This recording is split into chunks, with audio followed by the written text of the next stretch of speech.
Un chiot, seul, tremblant sur un rocher glissant, encerclé par des orques affamés. Le vent hurle, les vagues grondent, et l'eau devient rouge. On pense que tout est perdu. Mais soudain, une silhouette émerge. Inattendue, puissante, inimaginable, et ce que vous allez voir va complètement renverser tout ce que vous croyez savoir sur les animaux. Et sur le courage. Reste jusqu'au bout, car la fin va te retourner le cœur. Tu penses deviner qui est le sauveur. Écris-le en commentaire avant de découvrir la vérité. Le ciel était lourd ce matin-là. Un gris sale, épais comme de la cendre, couvrait l'horizon. La mer, d'habitude calme dans cette crique cachée de la côte norvégienne, était agitée, comme si elle pressentait un drame imminent. Sur un rocher isolé, battu par les vagues, un petit être tremblait. Un bébé berger allemand, à peine âgé de quelques semaines, les pattes collées au sol froid, les oreilles couchées par la peur. Personne ne savait comment il était arrivé là. Les pêcheurs du village voisin racontaient qu'ils l'avaient vu dériver sur un morceau de bois, poussé par le courant après une tempête inattendue. D'autres murmuraient qu'il avait été abandonné par un bateau de passage jeté à la mer comme un fardeau inutile. Peu importait la vérité, le chiot était là, seul, piégé, au milieu de nulle part. Et il n'était pas seul très longtemps. Dans les profondeurs, sous la surface assombrie par les nuages, un frémissement inquiétant parcourait les eaux. Un groupe d'orques, 6 au total, rôdait lentement autour du rocher. Leurs ailerons perçaient la surface, silencieux comme des ombres de mort. Ces prédateurs redoutables ne se nourrissent pas souvent de chiens, mais l'instinct de chasse est plus fort que la logique quand la faim gronde dans le ventre. Le chiot les avait vus. Ils poussaient de petits gémissements, des appels désespérés qui se perdaient dans le vent marin. Chaque mouvement brusque de l'eau le faisait sursauter, reculer, mais il n'avait nulle part où aller. L'océan l'entourait, et derrière lui le vide. Un pêcheur, Eric, observait la scène depuis la falaise. Il portait des jumelles anciennes, héritées de son grand-père, et ce qu'il voyait le glaçait d'horreur. Il savait qu'il n'avait pas de bateau assez rapide pour arriver à temps. Il savait que personne ne l'écouterait s'il criait. Il se contenta de regarder impuissant, le cœur battant comme un tambour de guerre. L'une des orques s'approcha dangereusement du rocher, plongeant puis surgissant brusquement pour intimider sa proie. Le chiot hurla. C'était un son si pur, si chargé de terreur brute, que même les goélands cessèrent de crier. Puis, le silence. Un calme étrange s'installa. Les orques s'arrêtèrent, comme si quelque chose les avait figés sous l'eau. Eric fronça les sourcils. Quelque chose n'allait pas. Ce comportement n'était pas normal. Et soudain, la mer s'ouvrit. Pas au sens littéral, bien sûr, mais une énorme silhouette fendit la surface, projetant des gerbes d'eau partout autour. Ce n'était ni un bateau, ni un sous-marin, ni un autre orque. C'était une forme massive, imposante, impossible à identifier tout de suite. Un rugissement profond, presque humain, résonna à travers la crique. Le chiot se figea. Les orques reculèrent. Même Eric lâcha ses jumelles d'un coup sec, le souffle coupé. Ce qu'il venait de voir, il ne l'oublierait jamais. Eric descendit précipitamment la colline, glissant sur les pierres humides, les mains tremblantes. Ce qu'il venait de voir, ce n'était pas un rêve, ce n'était pas un mirage. Cette chose énorme, surgie des flots pour faire fuir les orques, n'était pas humaine. Et pourtant, il avait senti dans ce rugissement quelque chose de profondément conscient. Au bord de la falaise, d'autres habitants commencèrent à se rassembler. Des cris, des poings tendus vers la mer, des téléphones levés pour filmer ce qu'aucun mot ne saurait décrire. Mais la mer était redevenue calme. Les orques avaient disparu. Et sur le rocher, le chiot était toujours là, sauf qu'il n'était plus seul. La silhouette s'était rapprochée, lentement. Elle émergeait par à-coups, comme si elle hésitait entre fuir et agir. Lorsqu'elle s'éleva enfin entièrement hors de l'eau, un silence absolu s'abattit sur la crique. Devant les yeux stupéfaits de tous, un gorille immense, aux poils noirs luisant d'eau salée, se tenait debout sur un promontoire rocheux, à quelques mètres à peine du chiot. Ses bras massifs pendaient de chaque côté de son torse impressionnant, et ses yeux fixaient le petit animal avec une tendresse presque irréelle. Un gorille marin, Eric n'avait jamais entendu parler d'une telle chose, et pourtant, il était là, vivant, sauvage, majestueux. Les muscles ondulaient sous sa fourrure à chaque mouvement, et sa respiration formait des nuages dans l'air froid du matin. Le chiot, au début figé par la peur, recula un peu. Il avait encore dans le corps les frissons laissés par la présence des orques. Mais face au gorille, quelque chose changea. Il renifla doucement l'air. Il fit un pas, Puis un autre. Le géant s'agenouilla lentement, tendant une main ouverte, paume vers le ciel, sans un mot. Le chiot s'approcha, hésitant. Et là, devant des dizaines d'yeux stupéfaits, il posa sa petite patte dans celle du gorille. Un murmure parcourut les spectateurs. Certains pleuraient, d'autres criaient à la supercherie, mais il n'y avait aucun trucage, aucune explication rationnelle, juste un acte de compassion. Le gorille attrapa doucement le chiot, le tenant contre sa poitrine comme une mère le ferait avec son bébé. Puis, sans un regard vers les humains sur la falaise, il plongea à nouveau dans la mer, disparaissant sous les flots avec sa précieuse cargaison. Eric resta figé, il n'arrivait pas à respirer. Des souvenirs d'enfance lui revinrent, des histoires de créatures mystérieuses, de protecteurs oubliés de la nature. Et si ce gorille n'était pas une simple bête, et s'il venait d'un endroit que personne n'osait imaginer? Le mystère ne faisait que commencer. Les jours suivants furent marqués par un étrange mélange d'émerveillement et de panique dans le petit village côtier. Les vidéos filmées depuis la falaise firent rapidement le tour du monde. Sur les réseaux sociaux, des millions de personnes commentaient « Est-ce réel ? Un gorille marin ? Sérieusement ? Ce chiot a eu plus de chance que nous tous réunis. » Mais malgré les images, les autorités refusèrent de se prononcer. Les scientifiques se divisèrent. Certains parlaient d'un canular bien monté, d'autres évoquaient une espèce inconnue, voire une expérience échappée d'un laboratoire marin. Eric, lui, ne doutait pas. Ce qu'il avait vu était gravé dans son esprit. Et il n'était pas le seul. Une femme du village, Ingrid, déclara l'avoir vu autrefois, des années auparavant, alors qu'elle ramassait des algues près d'un lagon isolé. « Il m'a regardé », disait-elle. Il n'avait pas peur, il avait du chagrin dans les yeux. Pendant ce temps, quelque part, entre les rochers et les vagues, dans un recoin inaccessible de la côte, le gorille se tenait immobile dans une grotte cachée. Il avait construit un abri rudimentaire avec des algues, des branchages ramenés par la mer et des morceaux de bois flottés. Le chiot, blotti contre lui, dormait profondément. Il n'avait plus froid, il n'avait plus peur, il avait trouvé une chaleur que même la laine humaine ne pouvait offrir. Le gorille l'observait avec attention, comme s'il connaissait la fragilité du monde, comme s'il avait lui-même perdu quelque chose d'inestimable. Son regard ne trahissait aucune violence. Il respirait lentement, comme un moine en prière. Chaque mouvement qu'il faisait était précis, doux, presque humain. Il semblait veiller. Mais pourquoi ? Pourquoi ce lien avec un chiot ? Pourquoi ce comportement si loin de l'instinct animal ? Eric était déterminé à le comprendre. Il passa ses journées à scruter les falaises avec ses jumelles, à observer le mouvement des marées. Une nuit, il aperçut une lueur étrange, comme une bioluminescence émanant d'un creux dans la roche. Il prit son sac, alluma sa lampe torche et partit en quête de la vérité. Ce qu'il découvrit dépassait tout ce qu'il aurait pu imaginer. La grotte existait vraiment. Cachée derrière une cascade que seules les marées basses révélaient, elle abritait un monde presque magique. Coquillages luminescents, plantes marines accrochées aux parois, algues dansantes. Et au centre, le gorille, toujours là, avec le chiot éveillé dans ses bras. Quand leurs regards se croisèrent, il n'y eut ni peur ni agressivité, juste un instant de reconnaissance. Comme si l'animal savait qu'Eric ne venait pas pour capturer, mais pour comprendre. Eric tomba à genoux, bouleversé. Et pour la première fois, le gorille parla, pas avec des mots, avec ses yeux, avec ses gestes. Il montra un coquillage, il traça une forme dans le sable, il désigna le chiot.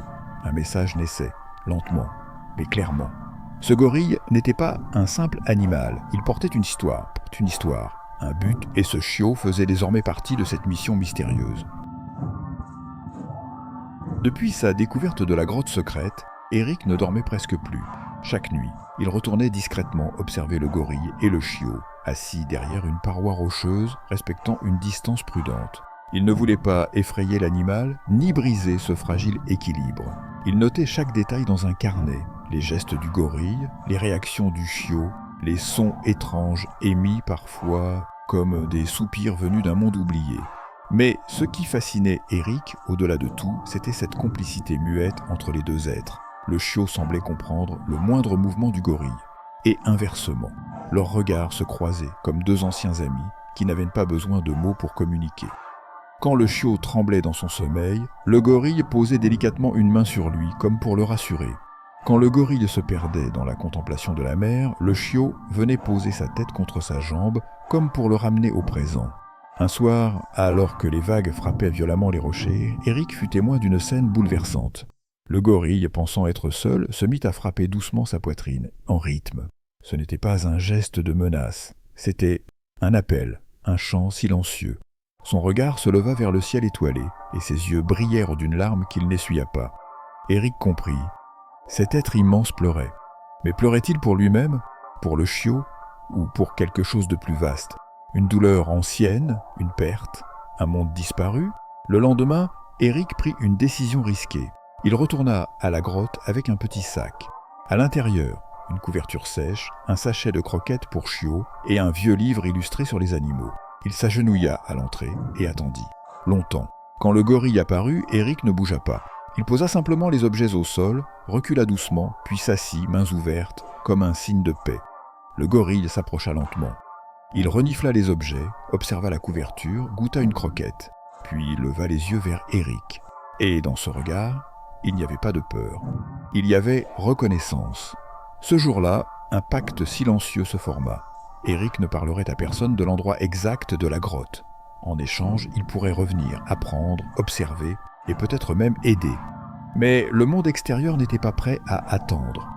Dans le village, les rumeurs devenaient de plus en plus folles. Certains affirmaient avoir vu une créature de l'Atlantide. D'autres organisaient des expéditions avec des drones, des lampes puissantes, des harpons. Ils voulaient des preuves, des images, des trophées. Eric comprit que le temps était compté. Si le gorille était découvert, ce ne serait pas l'émerveillement, mais la peur, l'exploitation, la cage. Il devait protéger ce secret, coûte que coûte. Et pendant ce temps, le chiot grandissait. Il courait maintenant dans la grotte, sautait sur les bras du gorille, jouait avec les coquillages, aboyait doucement comme pour lui raconter ses rêves. Il ne savait pas encore qu'il était au cœur d'un miracle. Mais les orques n'avaient pas oublié. L'aube s'élevait lentement au-dessus de la mer, teintant les vagues d'un rose doré. Le chiot gambadait joyeusement le long des rochers luisants d'embrun, ses pattes agiles défiant les glissades. Le gorille, assis sur un promontoire, le suivait du regard, un demi-sourire paisible sur ses lèvres. Eric, dissimulé non loin derrière un amas de pierres, observait discrètement la scène, comme on regarde un miracle se répéter jour après jour. Mais ce matin-là, la mer semblait différente. Une tension flottait dans l'air, comme un pressentiment. Une corde invisible tirait trop fort. Même les mouettes, d'ordinaire si bruyantes, semblaient hésiter à approcher. Puis, sans avertissement, un frisson gigantesque fendit la surface de l'eau. Eric se redressa, le cœur battant. Il reconnut immédiatement la forme noire, brillante, tranchante comme une lame, un aileron d'orque. Puis, un second, un troisième. Elles étaient revenues, mais cette fois, il n'y avait ni surprise, ni panique. Le gorille se leva lentement, saisit doucement le chiot qui s'était figé et le plaça à l'abri derrière une paroi rocheuse. Ensuite, il se tourna vers la mer. Il n'avait pas peur. Il les attendait. Les orques semblaient elles aussi déterminées. Leur approche était lente mais précise, presque méthodique. Comme si elles reconnaissaient leur ancien adversaire. Comme si ce n'était pas la première fois qu'elles le croisaient. Eric, les yeux écarquillés, réalisa soudain. Il y avait une histoire entre eux. Une histoire ancienne, une rivalité venue d'un autre temps, d'un autre monde. Le gorille frappa sa poitrine, une seule fois, puis sauta dans l'eau. Son entrée fut puissante, provoquant une onde qui fit fuir les oiseaux. Le silence retomba sur la crique. Eric, pris entre la peur et la fascination, se précipita vers le bord pour voir, mais tout avait disparu sous la surface. Les secondes devinrent minutes. Puis, des remous surgirent. Le combat ne fut pas visible dans son intégralité. Des éclats d'écume, des cris rauques, des mouvements brutaux, une queue battant violemment la mer, des bras puissants jaillissant entre deux vagues. À un moment, Eric crut apercevoir le gorille agrippé à une orque, luttant avec une force surhumaine pour l'éloigner de la côte. Et soudain, le silence revint. La mer s'apaisa comme si rien ne s'était passé, mais le gorille ne réapparut pas. Eric sentit un nœud se former dans sa gorge. Il courut jusqu'à la cage du chiot, le trouva recroquevillé, tremblant. Il l'enlaça, le serra fort sans savoir s'il cherchait à le rassurer ou à se rassurer lui-même. Des heures passèrent. La nuit tomba, et toujours aucun signe du géant des mers. Le lendemain matin, une silhouette émergea enfin de la brume, trempé, blessé, mais vivant. Le gorille revint. Il portait une entaille sur l'épaule, mais ses yeux brillaient d'une intensité nouvelle. Il avait gagné. Mais à quel prix ? Le retour du gorille marqua un tournant. Eric ne vit plus en lui un simple protecteur ou une créature exceptionnelle. Il comprit qu'il était un survivant. Et comme tout survivant, il portait un fardeau invisible. Ce soir-là, alors que le chiot dormait paisiblement roulé en boule contre la fourrure épaisse de son sauveur, Eric s'approcha un peu plus que d'habitude. Il avait apporté un seau d'eau douce, quelques fruits et une serviette pour nettoyer la plaie du gorille. Ce dernier ne bougea pas. Il accepta la présence de l'homme avec une sérénité étrange, presque fraternelle. Alors qu'Eric nettoyait délicatement la blessure, il remarqua quelque chose. Des marques sous la peau, pas des cicatrices ordinaires. C'étaient des symboles, comme des tatouages anciens, des cercles entrelacés, des flèches, des vagues. Il recula, bouleversé. Ces signes, il les avait déjà vus. Il fouilla frénétiquement son sac, en sortit un vieux carnet de son grand-père, un ancien pêcheur et explorateur passionné.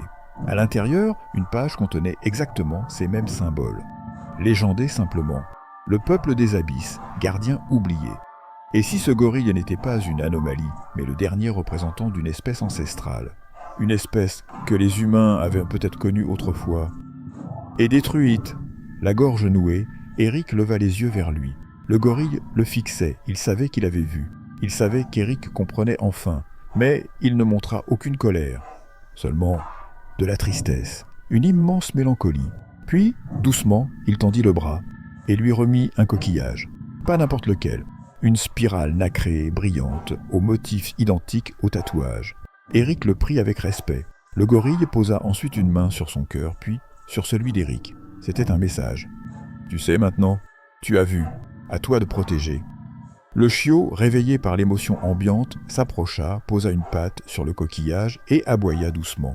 L'instant était irréel. 3 êtres, 3 mondes, liés par un secret oublié de tous. Mais au village, les choses prenaient une autre tournure. Les vidéos des orques étaient devenues virales.